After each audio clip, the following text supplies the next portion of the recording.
بسم اللہ الرحمن الرحیم۔ السلام علیکم، میں ہوں نسیم قریشی اور آپ دیکھ رہے ہیں میرا یوٹیوب اور فیس بک چینل۔ میرے چینل کو سبسکرائب کر لیں اور بیل آئیکن کو بھی کلک کر دیں۔ ناظرین، جن نے لاہور ویکھیا نہیں وہ جمیا نہیں، تے لاہور ویکھن نوں نصیب تے ہوئے، نظر تے آئے۔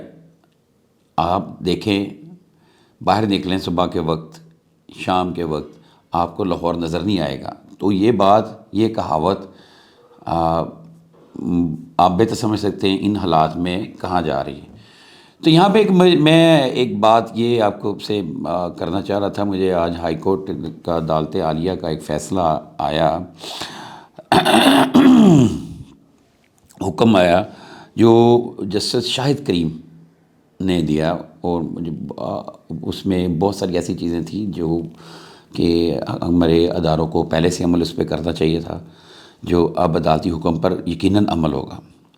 ہماری ایک پہلے بحث چلتی رہی ہے، وہ یہ ہے کہ تجارتی مراکز کو کب تک کھلے رہنا چاہیے اور کب بند کر دینا چاہیے۔ تو اس کے لیے اب تو ایک عدالتی حکم بھی آ گیا ہے، تو میرا خیال ہے کہ گورنمنٹ کو اس کو عدالتی حکم پر عمل درآمد کرنے کے ساتھ ساتھ ایک آگاہی بھی مہم چلانی چاہیے۔ ہمارے یہاں پہ کسی قسم کی کوئی آگاہی مہم نہیں چلائی جاتی، کوئی ایک دم سے چیزیں نافذ کر دی جاتی ہیں۔ اور ہائی کورٹ معزز عدالت جو ہے وہ جب دیکھتی ہے کہ حالات کنٹرول سے باہر ہو رہے ہیں تو پھر ان کو اپنا کردار ادا کرنا پڑتا ہے۔ اور یہ بھی عوامی لوگوں کی جو ہے نا درخواست کے اوپر عدالت نے فیصلہ سنایا، اور اس کے لیے عمل درآمد کرنے کے لیے سی سی پی اور بلا صدیق کمیانہ صاحب کو ہدایات دی ہیں کہ اس کے اوپر عمل درآمد کریں۔ نمبر 1، ایک بڑا زبردست کیا ہے جو میں پہلے بھی یہ بات کر رہا تھا کہ اسموگ کے لیے، تدراک کے لیے، اس کے حل کے لیے ہمیں آلودہ فضا سے بچانے کے لیے، پر فضا، صحت مند فضا کے لیے کوئی اقدامات ہمارا محکمہ ماحولیات نہیں کر رہا، ماں سوائے کہ ان کے جو انسپیکٹر صاحبان ہیں یا دوسرے لوگ ہیں وہ آلودگی پر ایک فیکٹری کو سیل کرتے ہیں، ایک یونٹ کو سیل کرتے ہیں، ایک فرنس آئل کو سیل کرتے ہیں، ایک بھٹے کو سیل کرتے ہیں، اور دوسرے دن وہ پتہ نہیں کس قانون کے تحت وہ ڈی سیل ہو جاتا ہے، اور میرا خیال، اور وہ دوبارہ سے وہ فیکٹری، وہ یونٹ اسی طرح آلودگی پھیلانے لگ پڑتا ہے۔ عدالت عالیہ نے، جسٹس شاہد کریم صاحب نے جو فیصلہ دیا، اس میں انہوں نے کہا ہے کہ جو ایسے یونٹ جتنے بھی سیل کیے گئے تھے، سیل ہوئے تھے آلودگی کی وجہ سے، وہ ان کو اگر کوئی ڈی سیل جو کر دیے گئے ہیں ان کو دوبارہ سیل کیا جائے، اور جو لوگ اس میں ملوث ہیں ان کے خلاف کارروائی کی جائے۔ بہت زبردست خوشائند فیصلہ ہے یہ، اس لیے ہے، کم از کم میں اس کو اس لیے کہوں گا، یہ ہمارے لیے موجودہ حالات میں آلودگی جس قدر بڑھ گئی ہے، جس کا کوئی حل نہیں آ رہا۔ ایک ہی حل ہے گورنمنٹ کے پاس کہ آپ جو ہے نا بچوں کے اسکول بند کر دیے جائیں اور باقی ادارے بند کر دیے جائیں۔ کورٹ نے بھی یہ فیصلہ دیا ہے، اس کا ہم نے احترام کرنا ہے، ہر طرح سے جو بھی ہو عدالتوں کا ہمیں احترام کرنا ہم پر فرض ہے، کیونکہ ایک واحد ہی ادارہ ہے جو جس سے عوام کو، ہمیں، ہم سب کو اس سے امید ہے۔ ناظرین، یہاں پہ تھوڑی سی میں ایک بات کرتا جاؤں، آلودگی کے بارے میں بڑے کارروائیاں ہو رہی ہیں، اور اب تو پولیس نے بھی اپنا کام میں اس کو شامل کر لیا ہے۔ بجلی چوری کو پکڑتے پکڑتے، ڈاکو چوروں کو پکڑتے پکڑتے، اب آلودگی کا باعث بننے والے عناصر کے خلاف بھی کارروائیاں کرنی شروع کر دی ہیں۔ ابھی میری نظر سے گزرا تھا بلا صدیق کمیانہ صاحب کا کہ جو ڈی پی آر، ان کے پبلک جو ہے کہ پبلک ریلیشن کے ڈپارٹمنٹ سے ایک پریس ریلیز تھی، جس میں اس نے بتایا گیا تھا، بلا صدیق کمیانہ صاحب کا بیان تھا، جو سی سی پی لاہور ہیں، بڑے کمپیٹنٹ آفیسر ہیں، کہ 590 مقدمات درج کیے ایسے لوگوں کے خلاف جن کی وجہ سے آلودگی میں اضافہ ہو رہا تھا، اور 482 لوگ، ان کو افراد کو گرفتار کیا گیا۔ بڑی زبردست بات، اچھی بات ہے۔ چلیں، جو ہے لاہور پولیس جو ہے نے آلودگی والا جو مسئلہ حل کیا، ڈاکو چوروں کو بھی یقیناً ایسے کو گرفتار کیا جائے، کر رہے ہوں گے، یا کوئی زیادہ بہتر ہو پالیسی۔ جیسے میں بھی ایک دن پہلے کوئی خبر دیکھ رہا تھا، میرا ٹاؤن شپ کے ایریا میں یا گرین ٹاؤن، جو بھی لاہور میں ہی، ایک خاتون بینک سے اپنے زیورات لے کے لاکر سے نکلی ہے، کسی فنکشن کے لیے اس نے پہننے ہوں گے، تو واردات ہو گئی.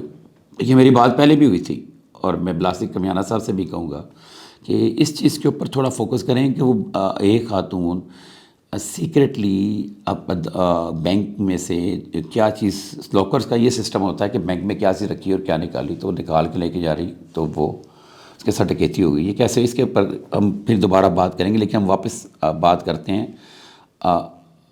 آلودگی کے حوالے سے. تو آلودگی تو اسی طرح ہی بڑھ رہی ہے، کوئی اس میں کوئی فرق نہیں پڑا. اب یہ آپ جوہر ٹاؤن چلے جائیں اور کیا کہتے ہیں کوٹ لکھپت کے اندرون سائڈوں پر اور ادھر باغبان پورہ والی سائڈ پہ تو رات کو لیٹ نائٹ آپ کو ریسٹورنٹ کھلے ہوئے نظر آتے ہیں. ٹھیک ہے، اب میرا خیال آج صورتحال کچھ اور ہوگی، اس کے اوپر ہم کل بات کریں گے، لازمی کریں گے بات، عنقریب بات کریں گے. یا تو جب تک ہی ہمارا آپ پروگرام آن ایئر ہوگا ایڈیٹنگ کے مراحل سے گزرنے کے بعد، تو اس وقت صورتحال کچھ اور ہوگی. تو اسموک کے حوالے سے ابھی تک کوئی ایسی محکمہ کی طرف سے کوئی حکمت عملی اقدامات نہیں سامنے آ سکے جس سے اسموک کو کنٹرول کیا جائے. مصنوعی بارش کے بارے میں بات ہوئی تھی، اس کے بارے میں 35 کروڑ کی بات کی گئی تھی کہ خرچ آنا ہے. تو عامر میر صاحب جو منسٹر ہیں اطلاعات کے پنجاب کے، انہوں نے وضاحت کر دی تھی کہ ایسی کوئی سمری نہیں ہے 35 کروڑ والی. ہاں البتہ اس کے اوپر کام ہو رہا ہے اور وہ میرا خیال عنقریب مصنوعی بارش کا پلان کر رہی گورنمنٹ. کب کر رہی ہے یہ ہمیں شاید جلد پتہ چل جائے گا. تو میں بات کرنا چاہ رہا تھا کہ آلودگی کی وجہ اس میں کے ساتھ ساتھ اسموک کے ساتھ ڈینگی کے مریضوں میں بھی اضافہ ہو رہا ہے. ہاسپٹلز میں آپ جا کے دیکھیں تو ڈینگی کے مریض بھی بڑھتے جا رہے ہیں.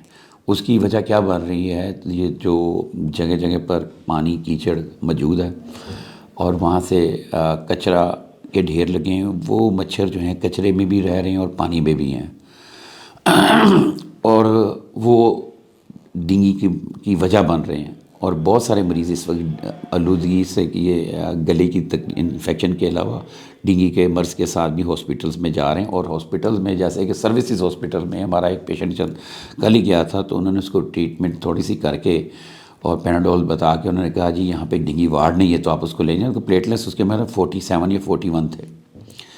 تو انہوں نے کہا جی یہ ہمارے پاس وارڈ نہیں ہے تو جو ٹریٹمنٹ ہم نے کرنی ہے آپ گھر میں لے کے جائیں. انہوں نے بچی وہ خاتون کے جو بیٹے نے بھی کہا کہ آپ ذمہ دار ہیں، انہوں نے کہا نہیں آپ ہمارے پاس وارڈ نہیں ہے. تو سروسز اسپتال کی بھی جو صورتحال ہے اس کے اوپر بھی ہم بات کریں گے، تو وہ بہت ضروری ہے بات کرنی اس کے اوپر. تو کیا یہ لاہور ویسٹ مینجمنٹ کمپنی کی ذمہ داری ہے کچرا اٹھانا، اور اس کی ذمہ داری ایک یہ بھی ہے کہ وہ جب مکینیکل سویپنگ کرتے ہیں تو اس کے ساتھ پانی کا چھڑکاؤ کیا جاتا ہے. تو آپ ملاحظہ کر سکتے ہیں، میں ان کے سی او صاحب سے کہوں گا وہ خود نکل کے دیکھ لیں جو ان کی مکینیکل سویپنگ کی جو گاڑیاں ہیں، جو مشینری ہے، وہ مخصوص کم سپیڈ کی وجہ تیز سپیڈ میں گزر رہے ہوتے ہیں اور چھڑکاؤ نہیں کر رہے، جس کی وجہ سے آلودگی بڑھتی جا رہی ہے. اور آلودگی کی ایک یہ وجہ بھی ہے جو وقت پہ کچرا نہ اٹھانا اور سڑکوں کے اوپر جو گرد و غبار ہے اس کے اوپر چھڑکاؤ نہ ہونا. اس میں واسب اور پی ایچ اے بھی شامل ہیں، ان کی بھی ذمہ داری لگائی گئی تھی. اور اس بیک وقت بہت سارے پروجیکٹ ہیں جو چل رہے ہیں، منصوبے چل رہے ہیں، جن کے یہ شکر ہے کہ ان کا افتتاح ہو رہا ہے اور یہ سپیڈی وزیر اعلیٰ کی توجہ اور میں سمجھوں گا D G L D A جو ہیں محمد علی رنداوا صاحب، ان کی محنت دن رات محنت سے ان کو کی وجہ سے یہ چیزیں ممکن ہو پا رہی ہیں. کیونکہ دیکھیں چیف منسٹر نے تو کہہ دینا یہ مکمل کریں، لیکن آگے امپلیمنٹ کروانے والا بھی اسٹرانگ بندہ ہونا چاہیے. تو وہ دن رات ان کو دیکھا ہے کہ ان کی حالت بری ہوتی تو وہ پروجیکٹس میں لگے ہیں. پروجیکٹس کو تو انہوں مکمل کرا رہے ہیں، لیکن اس کی وجہ سے یہ آلودگی بھی بہت بڑی ہوئی ہے. یہ ایک آلودگی کی یہ وجہ بھی ہے. تو ناظرین ہمارا ویلاگ کافی لمبا ہو گیا، اس میں ہم نے 3-4 چیزیں ڈسکس کی ہیں جن کے اوپر ہم دوبارہ ڈسکشن کریں گے. تو گزارش یہ ہے کہ ورک فرام ہوم کے بھی کا حکم ہوا ہے کہ 2 دن ہفتے میں وہ کیا جائے، تو میرا خیال وہ بھی شروع ہو جائے گا. تو میں پھر ایک بات کروں گا کہ بچوں کا جو سلیبس ہے، آن لائن سلیبس، اس کے اوپر تھوڑی توجہ کی جائے. بچوں کے ایگزامز بھی آ رہے ہیں، تو یہ متعلقہ اداروں کو، جس میں محکمہ ایجوکیشن کو بھی سوچنا ہے کہ پرائیویٹ اداروں کو بھی بتائے. یہ سب ورک فرام ہوم ہو رہا ہے کہ موبائل فون اور لیپ ٹاپ پہ ٹیچرز وہ لیکچر دینے لگ پڑتے ہیں، اور اس کا ابھی تک کوئی فارمولہ سامنے نہیں آیا. امید کرتے ہیں کہ آپ سب خیریت سے ہوں گے. ہمارے نیکسٹ اور حوصلہ افزائی کے لیے بھی شکریہ، اور اگلے ولاگ کے لیے خدا حافظ.